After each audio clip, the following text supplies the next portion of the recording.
Hi everyone, welcome back to my class. Good morning dear students. Again, this is Eva Mardi Guadalupe, your teacher in TLE ICT Computer Hardware Servicing subject. Last time, we discussed about personal entrepreneurial competencies in which it is very important characteristics that should possess by an individual in order to perform entrepreneurial functions effectively. Now, let me present to you our new lessons for today, and it's all about the key concepts of environment and market. One of your greatest dreams in life is become a successful entrepreneur. As a person, you are capable of developing your character and personality and how to respond to some business challenges and opportunities. You can make things happen by identifying the opportunities around you. Let us begin our lesson by defining environment and market, or let us differentiate environment and market. What is environment? When we say environment, it is everything that is around us, which includes both living and non-living things such as soil, water, animals, and plants, which adapt themselves to their surroundings. In other words, the environment plays an important role in our lives. If we are going to relate business in environment or let us relate business in environment. Business environment brings both threats and opportunities to a business. Hence, understanding of environment helps the management in future planning and decision making. For example, competition increases with the entry of new firms in the market. The environment provides numerous opportunities to improve the performance of a business. Early identification gives an opportunity instead of losing them to competitors. That's environment all about. Next, market. A means by which the exchange of goods and services takes place as a result of buyers and sellers being in contact with one another, either directly or through mediating agents or institutions. Markets in the most literal and immediate sense are places in which things are bought and sold. In the modern industrial system, however, the market is not a place. It has expanded to include the whole geographical area in which sellers compete with each other for customers. Now, let us combine environment and market. The marketing environment includes the internal factor, such as employees, customers, shareholders, retailer, and distributors, and etc. And the external factor, which is political, legal, social, technological, economics that surrounds the business and influence its marketing operations. It is important to marketers since it assists them to identify with the needs of their customers, especially regarding how consumers make decisions when purchasing product.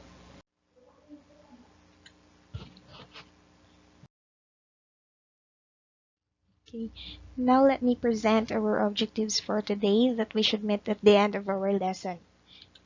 First, differentiate environment and market. Second, give importance to the key concept of environment and market. And last, conduct SWOT analysis. Okay, let us proceed.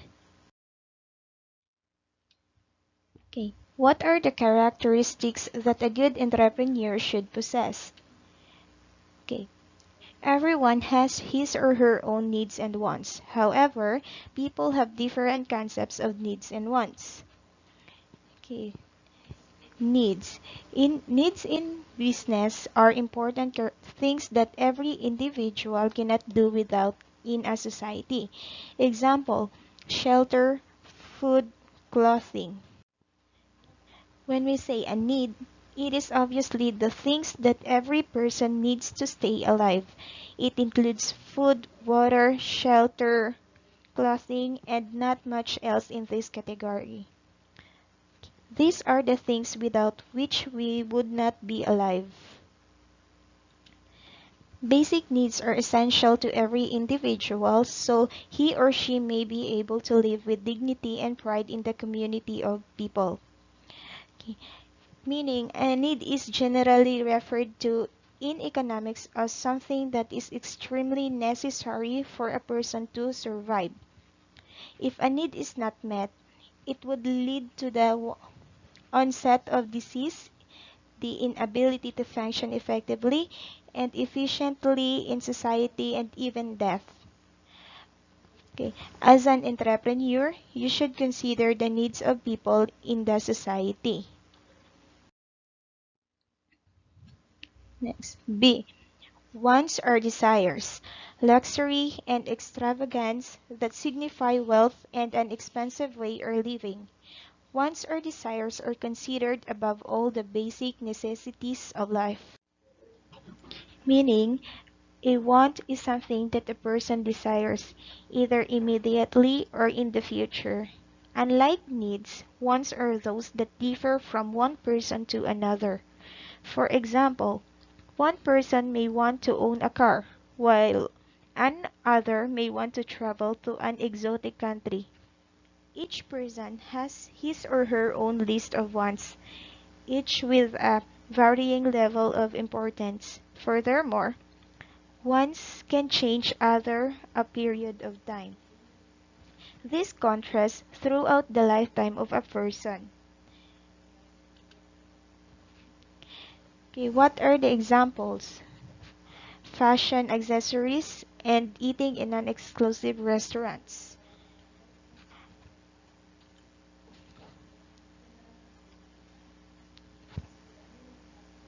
Okay, since you already know the differentiation of wants and needs, we should always remember that needs and wants of people are the basic indicators of the kind of business that you may engage into because it can serve as the measure of your success.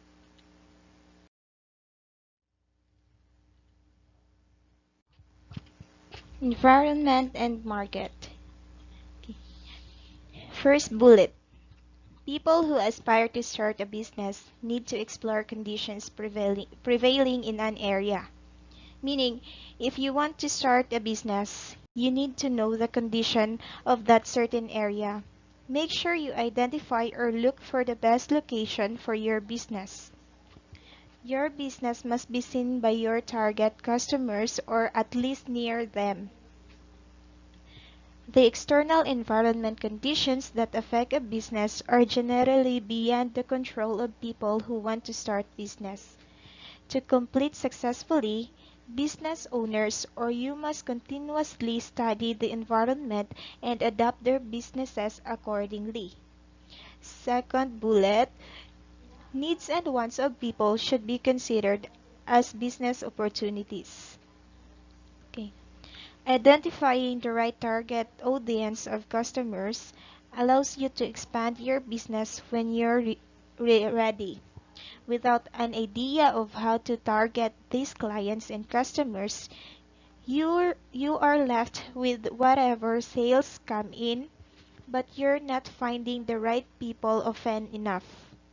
Our customers are the only way you as a business make a profit. We need to continuously bring in a new customers to sustain and grow your company, and that will never happen if you don't consider the needs and wants of people. Third,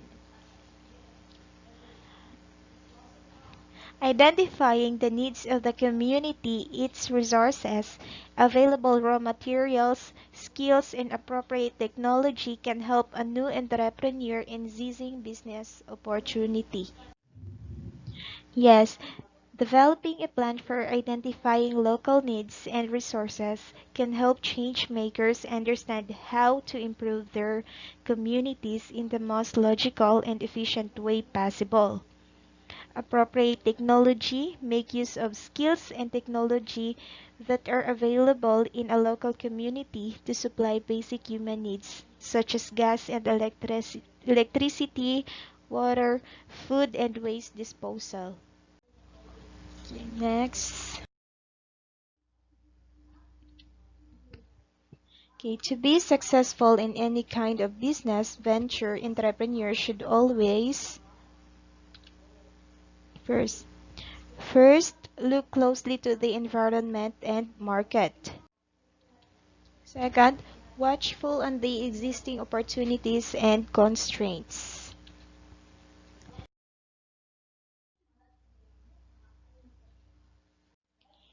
This photo shows the different environment and market in the community. Now I want you to observe carefully the different photos. Second slide. Third,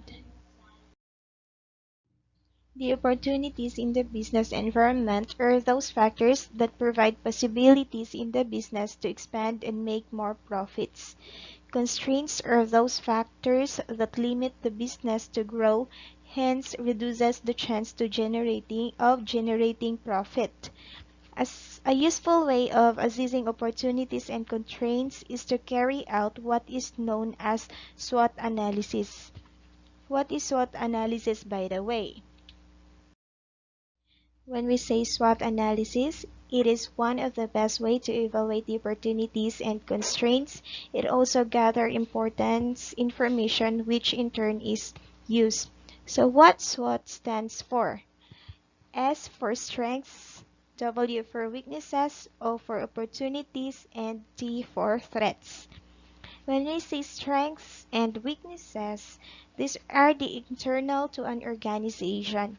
Typically, they are related to the resources of the organization, its structure and leadership, as well as the extent of its marketing.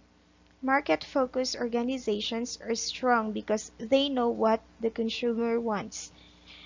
The opportunities and threats, these are the constraints, exist in the external environment. Opportunities relate to the market, to the development of new technologies, and external factors such as government policies. Threats, these are related to what the competition is doing well as legal and other constraints.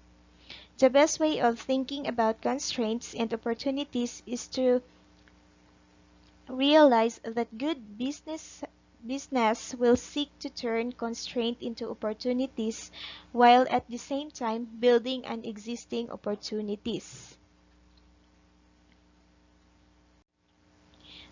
Organizations should use their strengths such as having a good reputation and experience in a particular field or segments of the market coupled with good marketing and resources to build competitive advantage.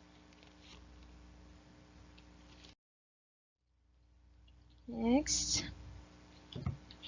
And that's the end of our discussion. Class, do you have any questions? If none, please go to the e-learning path and answer the activity. Go to the e-learning site, the www.gaitf.com. If you have questions or clarification with regards to our activity, just do contact me with this number, 0908-50-90244. You can text or do contact me anytime. That's all. Thank you for listening, and God bless everyone.